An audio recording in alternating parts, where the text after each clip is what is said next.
Online skills games తో betting యాప్ల్ని, water bottle పేరుతో మందుని, ఇలాచీ పేరుతో టొబాకోని ముసుగులో మీరు ప్రమోట్ చేస్తున్నారే యాక్టర్స్, ఇన్ఫ్లుయెన్సర్స్, క్రికెటర్స్. వినండి, Sachin Tendulkar god of the cricket అనేవారు. ఆయన ఒక గాడ్ ఆఫ్ ద డెవిల్ అయిపోయాడా ఏంటి? ఆయనకెందుకు ఈ యాప్లు ప్రమోట్ చేయడు? ఇప్పుడు విజయ్ దేవరకొండ బిలో ఆయన టెక్స్ట్ లో ఒక మ్యాటర్ చదివాను, షాక్ అవుతున్నాను. అరే, మన అన్న దేవరకొండ చెప్తే నేను ఇమీడియట్ గా ఈ యాప్ డౌన్లోడ్ చేసుకుంటాను. అలాగే బాలకృష్ణ అట, మంచు లక్ష్మి అట, ఇలాంటి వారు 25 మంది ఇప్పుడు అరెస్ట్ అవబోతున్నారు.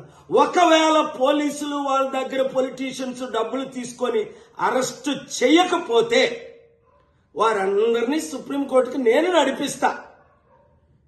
ప్రకాష్ రాజు లాగా మీరు కూడా తప్పయింది అని ఓపెన్ అపాలజీ చెప్పినంత వరకు.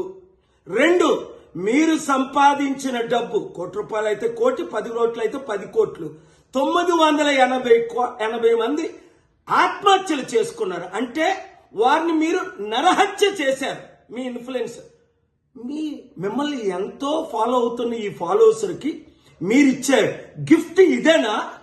మానవత్వం లేదా? దైవత్వం లేదా? రాక్షసుల్లాగా వాళ్ళ జీవితాల్ని మీరు దోచుకోవడమేనా? ఎండ్ ఆఫ్ ద డే మీకు మిగిలింది ఏంటి? ఆత్మకు శాంతి కావాలా? మనసుకు రక్షణ కావాలా?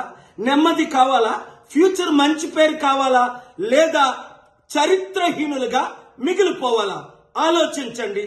72 గంటల టైం మీకు ఇస్తున్నాను.